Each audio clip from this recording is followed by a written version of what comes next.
Welcome, welcome, welcome. You are officially inside the bubble chat, and I am your host, Jawan Johnson. It is a beautiful day to be alive, and an even better day to be right here with all of you. I hope you're feeling good. I hope you're feeling energized, and if you aren't, don't even worry about it. By the time we're done today, we're going to have you exactly where you need to be. Now, you know how we do it here. The bubble isn't just a name, it's our sanctuary. In a world that is constantly trying to sell you something or tell you who to be, this is the one place where we keep the doors locked and the drama and the windows open to the truth.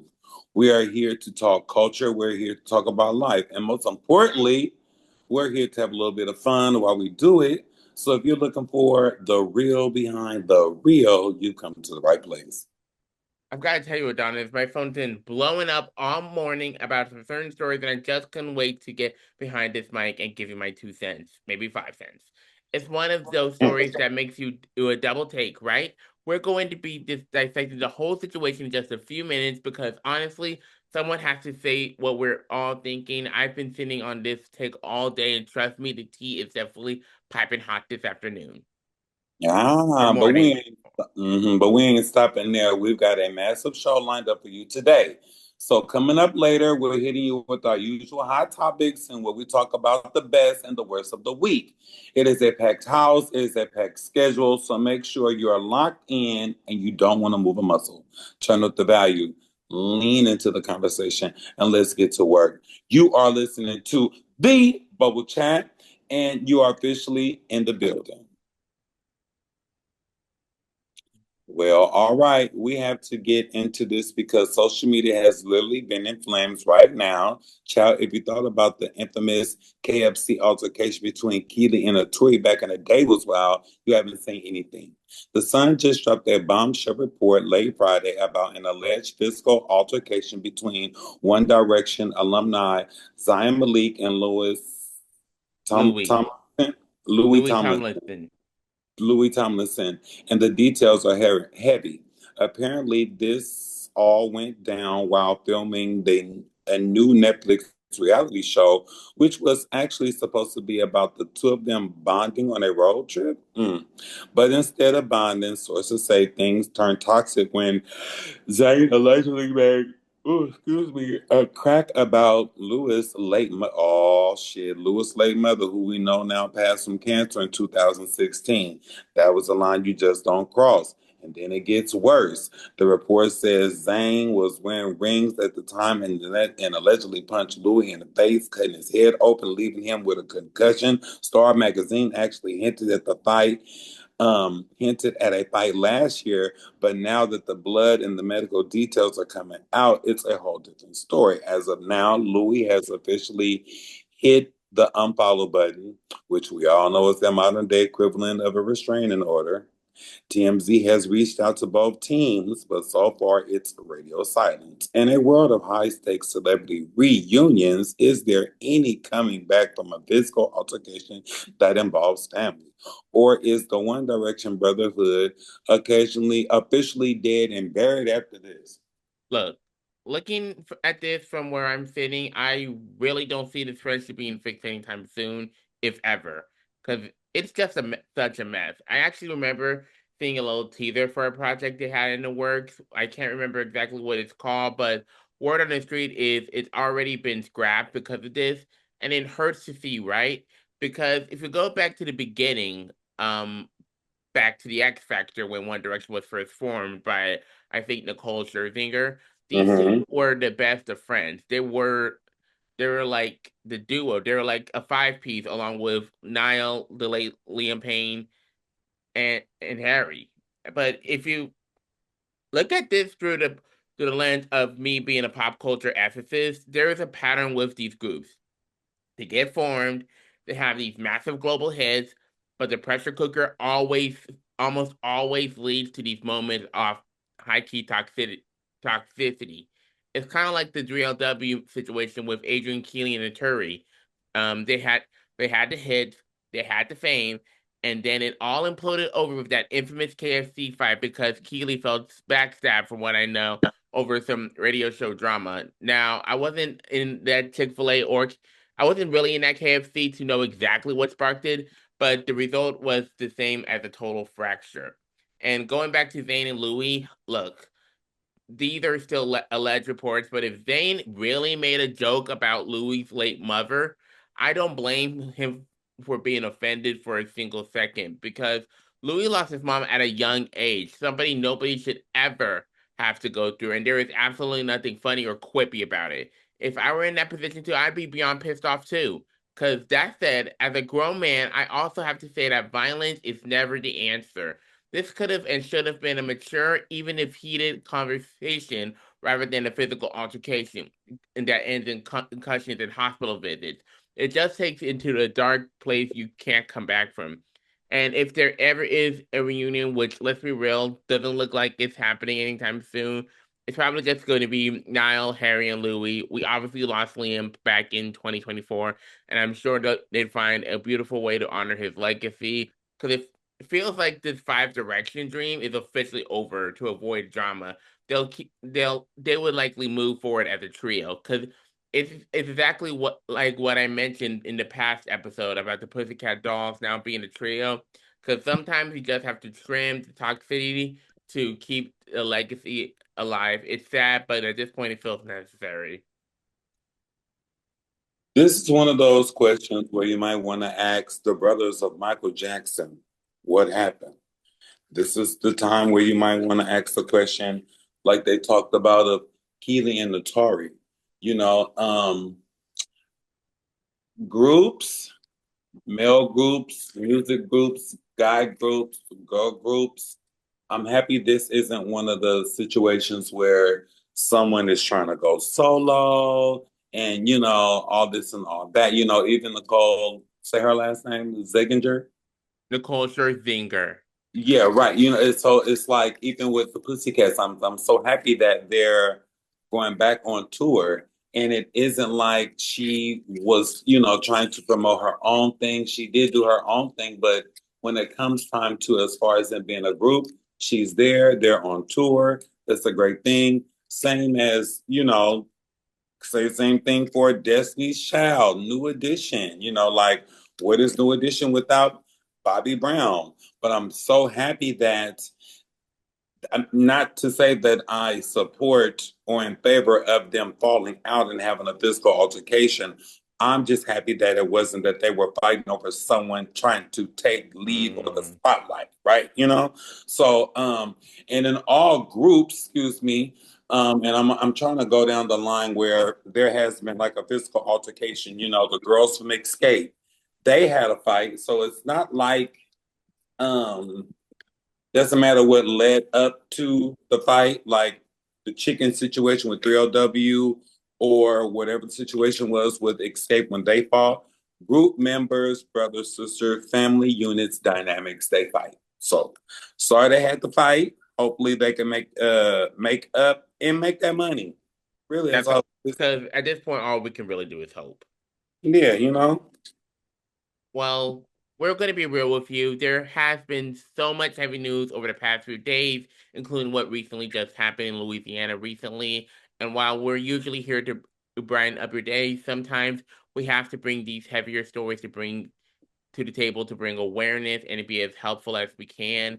As much as we want to talk about every heavy topic at once, our goal is to keep you guys entertained. So we're just going to take it one heavy topic and one episode at a time and wait for more updates. Recently, a lawsuit filed after the death of Texas teenager is raising some serious questions about what's actually inside these colorful cans called Alani and the potential health risk, especially for young people.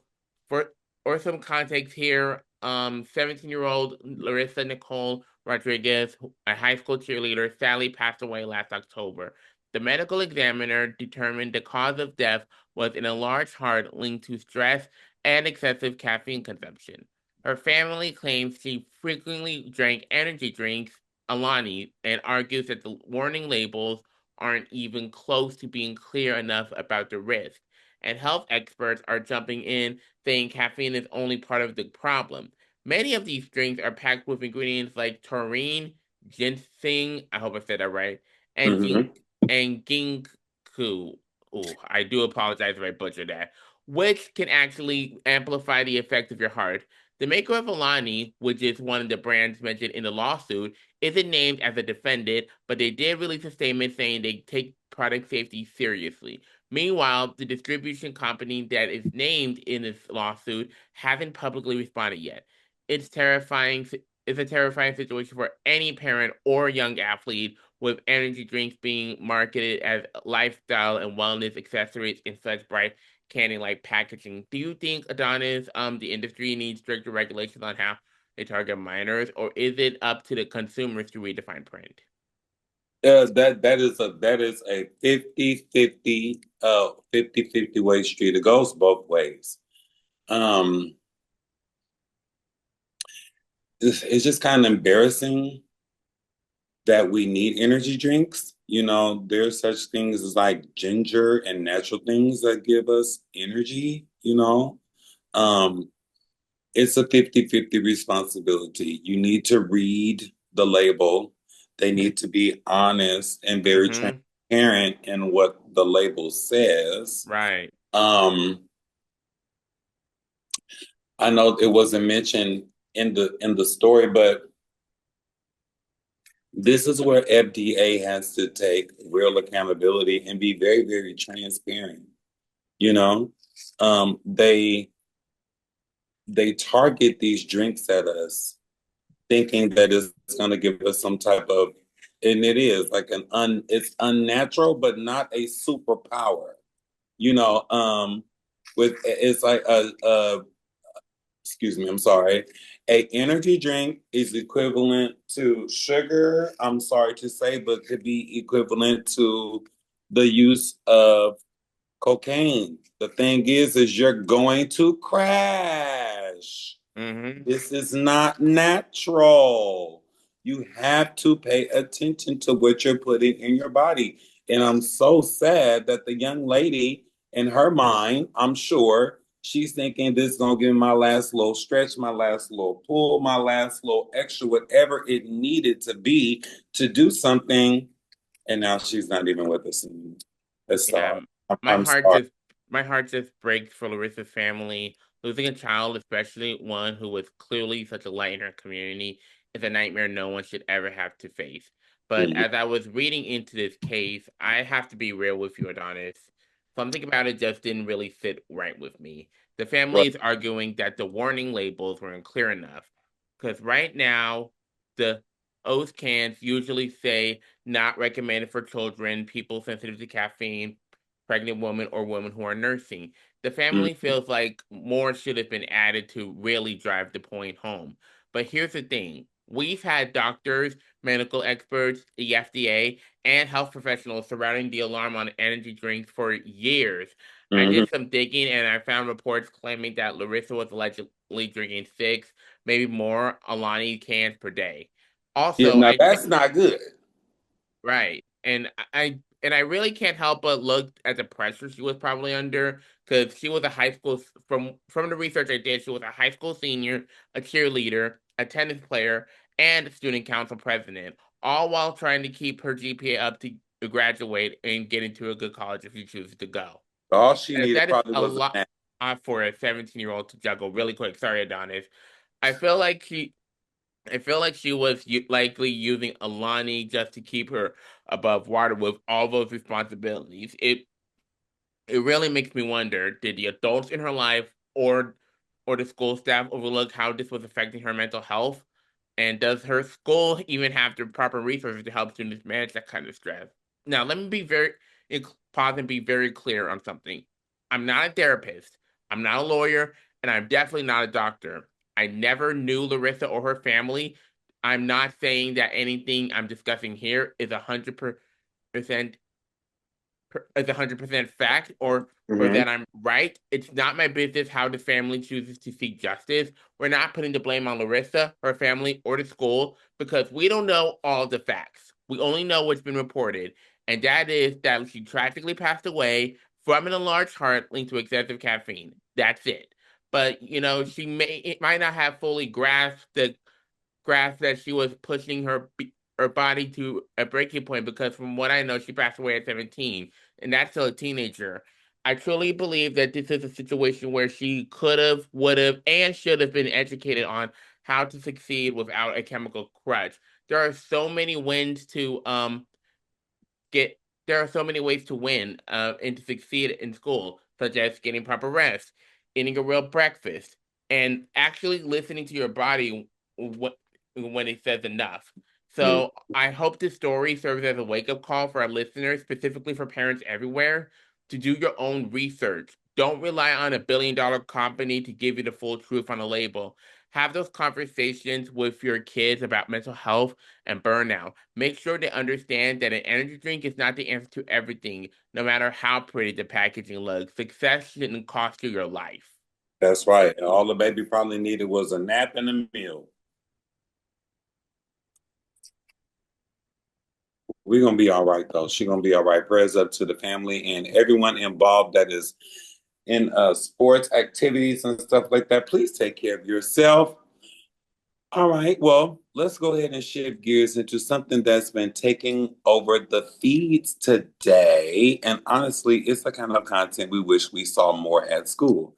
The video has gone viral featuring a Black man teaching a group of boys a master class in consent and body language. And let me tell you, the way he breaks it down is something a lot of adults still need to hear.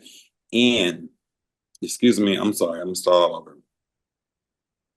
All right, we're shifting gears to something that's been taking over the feeds today. And honestly, it's the kind of content we wish we saw more out of a school. A video has gone viral featuring a Black man teaching a group of young boys a master class in consent and body language. And let me tell you, the way he breaks it down is something a lot of grown folks still need to hear. In the clip, he's demonstrating a scenario with a woman who looks like she might be a teacher, and he asks her for a hug. She initially says no, but he keeps pushing, assuring her, come on, it's just a hug. Eventually, she gives in and says, okay. But the whole time, her body language is screaming that she is uncomfortable. She is pulling back. Her shoulders are tense. She is clearly not into it. Now, the point he is making to these young men is powerful. Just because someone actually says it's okay or maybe, or even if they stop saying no because they feel pressure, that is not it is not an explicit yes. He's teaching them that yes has to be authentic and has to match the body language.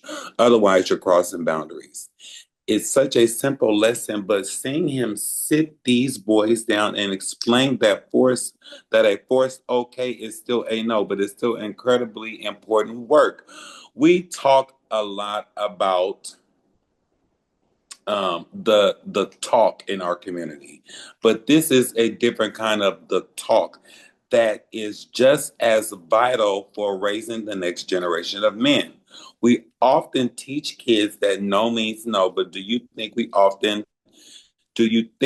we do enough to teach them to read the silent signals like body language and hesitation that happen before that happens before a single word is even spoken?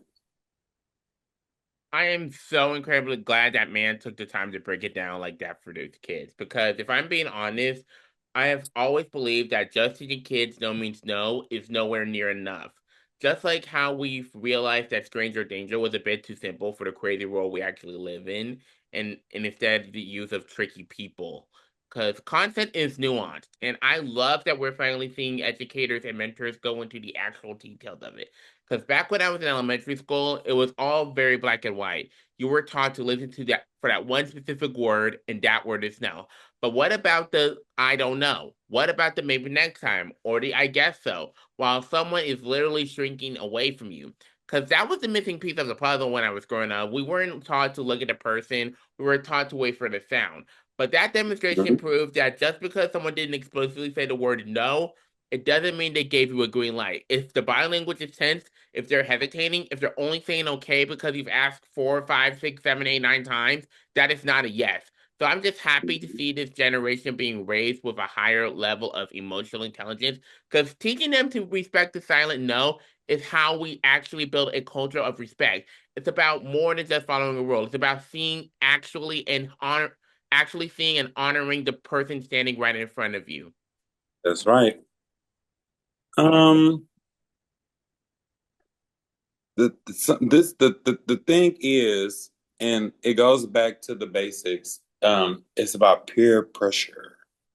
Mm-hmm. It's and peer pressure is something that is not individually desired or wanted. It is your peer pressuring you to do something. So I think we need to start there before someone can give you an uncomfortable answer. There's probably an uncomfortable question or action that led up to it. And I think that we need to be consciously aware when we not per se offend, but if we are applying unnecessary pressure on someone, whether it be I peer pressured you into riding with me in a car when we don't have any license, or I'm peer pressuring you to play a flirty game and or a simple hug. Some people, and I've said this, some people are consciously unconscious. They're not really aware of the energy, the words, or their actions sometimes. And then that leaves another person in a position of some form of peer pressure. So I would like us to kind of remember that how we have to respect each other's spaces. And even before then, like we really need to be mentally aware of our action and or words so everything can be okay or everyone can feel comfortable. And in that, without that unnecessary pressure, then maybe we can have a real open, honest dialogue, as in what we approve of, what we're comfortable with, and or not.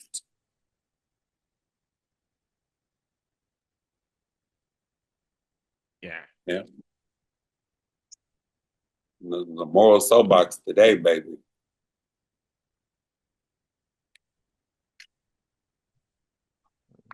You're up next, nephew. Yeah. Hold up. I'll, I'll let this round. Um. Actually, you're. Actually, I think. Hold up. Oh yeah, I am next. Next. Hold up. Let me just. I am It's unprepared. It's been a long day. okay. It's Let me. Friday. Let me just find. Let me just find that script. Let me just find. You know, I'll just read it right here. Okay, we have some in. Okay, so we have some incredibly serious news coming out of Australia that has the industry completely stunned. Um, Australian police have officially confirmed they've launched an investigation following some heavy allegations made by the actress and model Ruby Rose. Ruby is accusing pop star Katy Perry of allegedly sexually assaulting her in Melbourne, Australia, in Melbourne nightclub 16 years ago. Claims that Katy Perry has already denied.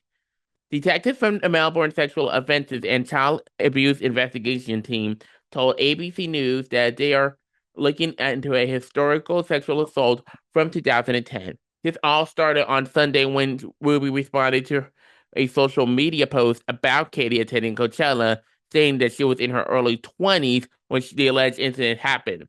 By Monday, Ruby took the drag to say she was literally walking into the police station to see if this could be investigated, even though it's been well over a decade and might be pushing the statute of limitations.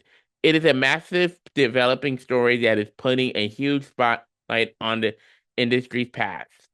When we see these historic allegations come to light on social media before they hit the legal system, how does it change the way the public perceives the accountability processes of A-list celebrities? This sounds like a money grab. Simple as that. It sounds like a money grab. I don't know what else to say. That just sounds like a money grab. It is too easy these days. I can take a picture. We could take a group picture right now. And nephew, if you was to put your hands on the small of my back, to forward, to frontward, or sidely position on my hip, boy, you have sexually harassed me. Did you not know that?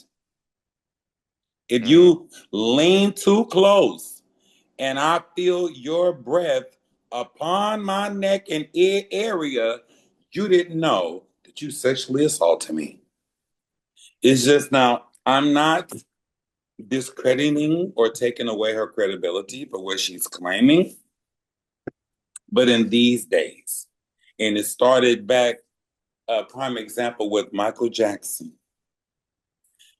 P. Diddy, R. Kelly, Well, no, Bill Cosby. I'm only gonna stick with Mikey, Oh, Mike. I'm only okay, gonna stick with the okay. MJ. What I'm saying is somewhere in the line in all that muckery, he paid someone to not let something happen. He was trying to, excuse me,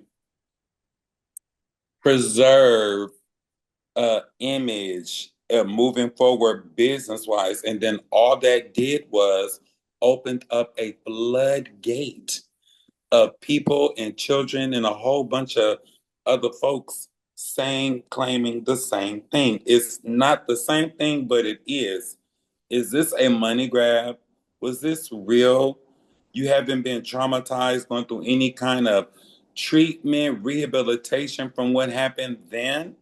And now you want to run to the police now, crossing your fingers, hoping that the time period is it just seems like a money grab. It just seems like a money grab, and um, not to defend Katy Perry, but we've never even heard anything crazy about Katy Perry, period, in her whole entire career.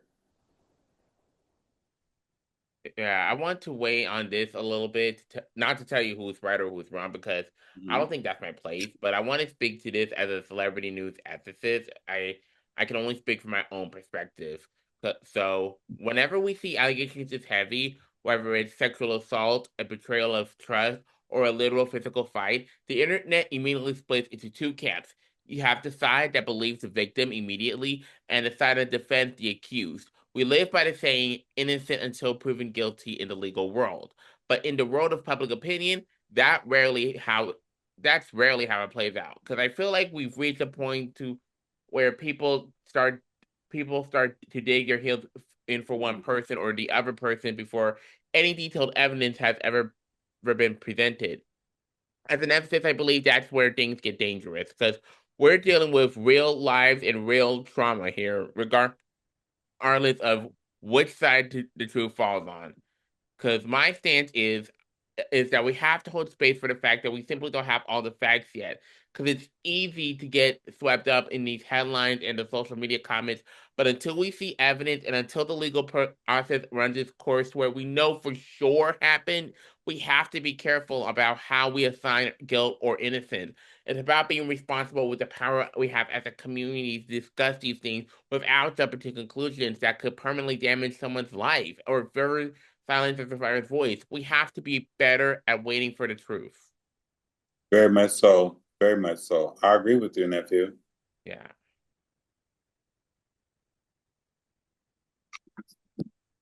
Now you're next. I know. Gotcha. All right. Well, we have to talk about the munch heard around the world. Old Spice is Ice Spice, I'm sorry. It's currently trending, but it's not for a new single. It's literally for a SmackDown.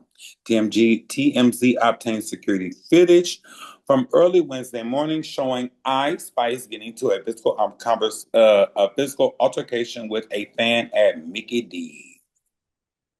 It looks pretty intense. She really went in like she was handling business right there by the counter. But the wildest part isn't the fight, it's how she responded to it.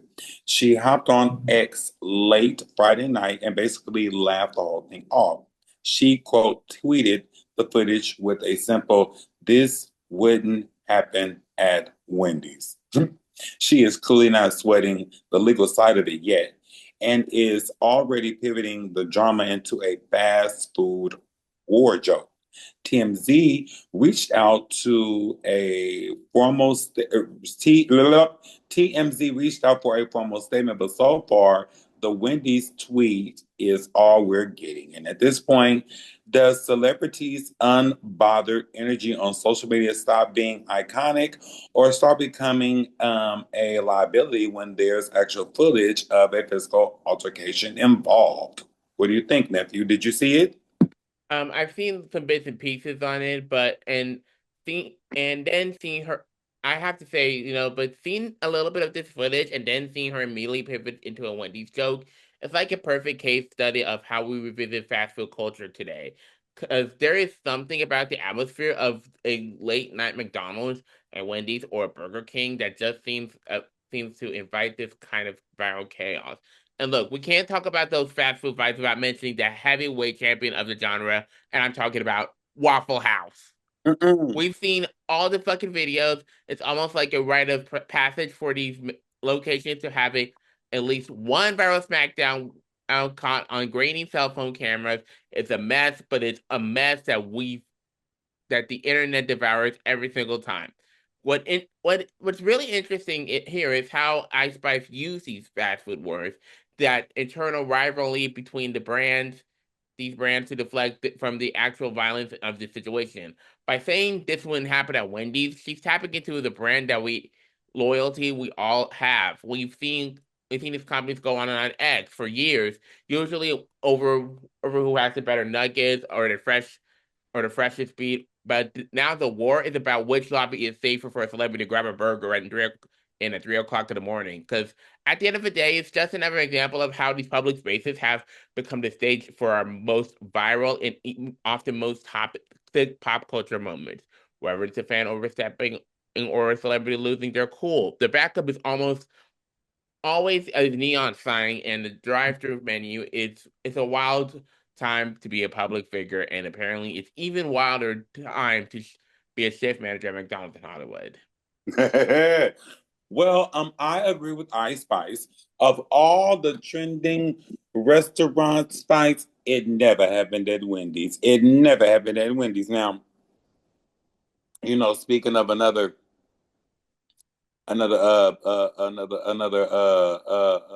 music artist trending, fighting, and defending themselves at a damn fast food restaurant. Mary J. Blige out here got to relive that horrible Burger King chicken crispy sandwich wrap situation she had years ago, embarrassed her down to today that she still ain't got over.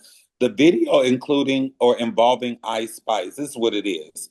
Initially, when I saw it, I saw all the girl or the young lady was looking for a viral moment, but um, I saw her own live that she went on Twitter and she said that, of course it's late, it's McDonald's. Her friend said there's Ice Spice. She's like, oh my God, let me go over there and speak. She said Ice Spice was very, very dismissive. Guards probably up and, granted, it's 3 o'clock in the morning, girl, why you on my face? Um, no security, all those things. She probably thought, she was being inconspicuous, being in such late time, early time in the morning, like who's really, really checking for me, if anything. So like I said, communication, respect, and all these things is a two-way street. You have a fan or onlooker trying to come up. If you're being dismissive or being offensive and not necessarily honest, and I don't want to say demure, but you want to be a little bit discreet. You want to be a little bit more respectful. We live in a world of Zeus, and now that's TV. Bitch, say something. You want that smoke, you gonna catch, you gonna get it, and I want that step to the front. So, Period. it's all these for real. Clock it. So it's all these things that you have to take into consideration. But at the end of the day, I think that if there was a minor attitude adjustment, that this would not have happened. I think this probably could have ended in a real, real cute group picture that could have went viral in a positive light versus it not happening at Wendy if it was gonna happen because I ain't never seen nothing that happened at Wendy's. I agree with Ice Spice.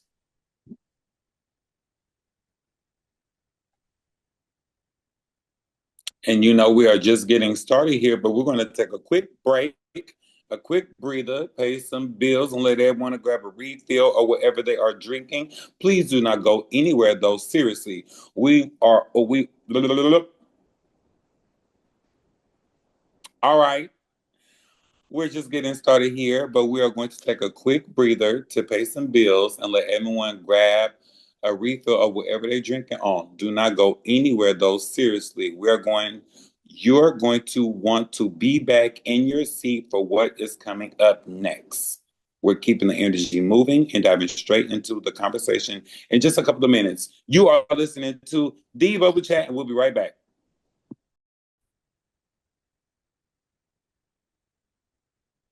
And we are back. If you're just joining us, welcome to the circle. You're hanging out with us on the Bubble Chat. And I hope you enjoyed that quick little briefer. We've already covered a lot of ground today, but we are nowhere near finished. It's time to switch gears to get into one of my favorite parts of the show. It's a segment we call Throwback Topic. This is where we reach into the vault and pull out those stories, scandals, or cultural moments that happened before I had this platform, the stuff I stayed up all night thinking about back in the day, wishing I had a mic in front of me to break it all down. For most of these at the time, I was too young to know what a podcast even is. Anyways, but you know these moments that still live rent free in your head years later. The ones where you still have questions, still have theories, and still have whole lot of opinions. That's exactly what we're diving into right now. So let's take a trip down memory lane. Here is today's throwback topic. Okay, for today's throwback, we're heading back to 2020, right when the Saved by the Bell reboot first hit Peacock.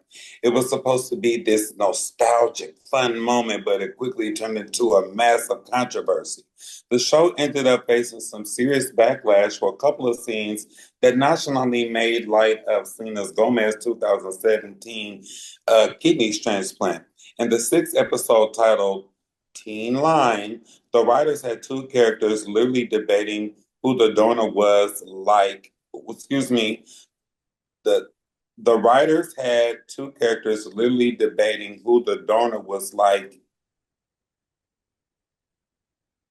who the donor was like it was some kind of playground gossip. One character claimed that it was Justin Bieber's mom, while the other one insisted that it was Demi Lovato's kidney because they were best friends. It wasn't just the dialogue either. There was even graffiti on the walls in the background of the school asking, does Selena Gomez even have a kidney? Selena's fans and Selenators did not play about this. They got respect with Selena Gomez trending nationwide, and the pressure got so high that Peacock Universal TV and the production producers had even issued a formal apology to E! News, eventually confirmed that the show's creative team went back in and completely edited those scenes out of the episode. In a world of reboots and edgy teen comedies, where is the line between pop culture reference or total lack of empathy for a person's medical trauma? I totally get why the backlash was so loud and so immediate. As someone who follows the industry closely, you start to see where edgy writing just becomes plain old insensitive. Because we have to remember, this wasn't just a minor procedure. Selena Gomez was battling lupus, which is a brutal autoimmune condition. And for those who don't know, lupus literally causes your own immune system to attack your organs. And in Mm-hmm. Selena's case, it led to severe kidney damage and eventually full on kidney failure. The surgery wasn't a lifestyle choice, it was a life saving necessity. And the part that really gets me, the part where those writers clearly didn't research, is that the procedure itself was terrifying. It was not for the faint of heart. There was a point during the transplant where one of her arteries actually flipped, which caused a massive complication. The surgery ended up being way longer than expected, and it easily could have turned fatal right there on the table. Thankfully, the doctors were able to get under control, but she literally walked in the line between life of death and death. So to take that level of trauma, that kind of near-death experience, and turn into a punchline about Justin Bieber's mom or Demi Lovato, it's just cheap. It's not funny. It's not clever. And it's a perfect example of why writers need to realize that these celebrities are human beings with actual medical histories and not just characters in a fucking tabloid. I totally agree. I agree. It just makes me think about medical conditions, period, in the industry. So, um, Chadwick Boseman, you know, that we did not know that he had cancer, but he suffered from cancer. And though he was suffering from cancer, he was giving very, very award-winning performances. We have to Hmm. give note to those, give them their flowers and respect Yeah. their dedication to their craft. It also makes me think of not necessarily they had controversial with their illness or their condition, but T-Boss from TLC, you know, she has sickle cell. And that is another issue where you are fighting and going through things. And we know that the late, great Richard Pryor had MS. You know, we are not privy to the hand that we are dealt with in life, but we must play and be very, very strategic in how we play the hand that we are dealt.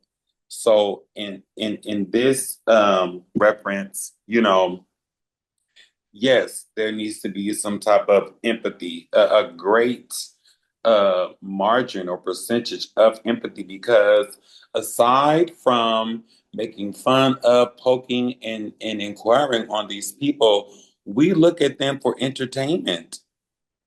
Hmm. And if I'm going through a medical situation and I'm here to entertain you, and I'm going to entertain you because you have been thoroughly entertained prior or privy to my medical situation or condition, show a bitch a little bit of respect. You know, have a little bit of reciprocity for me. You know, don't do me like that because, as I said, you are here to be entertained. Michael Jackson, he went from the outside color of the almond to the inside of the almond. And it didn't matter what color he was, we wanted him to spin, hump, and flick his sweat on goddamn stage in the spotlight. So we have to really, really give these people some respect, especially when Right. it comes to their medical situation, because we look for them for entertainment.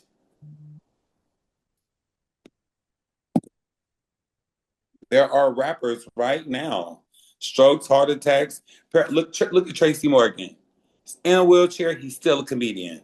Keith the Sneak, still a verbal lyricist, but he is in a wheelchair. And if I tell you, when he rolled out on stage, my heart warmed. Stevie Wonder been blind his whole entire life, and we expect that man to get up there and sing and sound amazing, and we cannot berate him if he ended up wearing some clear prescription glasses versus his shades. Show some respect. Put some respect on her kidney. That's what I say. Well, it's come the jury moment today that we're going to clock the fuck out for tonight. I want to say a huge thank you to you all for sticking around with us and being part of this conversation. It is always a vibe to get behind this mic and share the space with all of you. I truly hope that you are leaving this episode with a little more clarity, or at least a little bit more to think about than when you started. But look, the conversation ain't got to stop here. We just because we hit the stop button doesn't mean the conversation must end. We really want to know what you think. Your perspective is what keeps this bubble growing. So make sure you're hitting us up on the socials, dropping the comments, and sending us messages on maybe what you might want us to talk about. Whether you agree with us, disagree, or have a totally different take on what we've discussed tonight, we want to hear it. This show is as much yours as it is ours. Okay, now we'll be back, same time, same place on the next one. But until then, remember to take care of yourselves, look out for one another, and keep your own peace in the middle of all of this noise. I am your boy, Adonis Concierge. This has been Nephew, and you have been listening to The Bubble Chat. We are out. Peace out, y'all.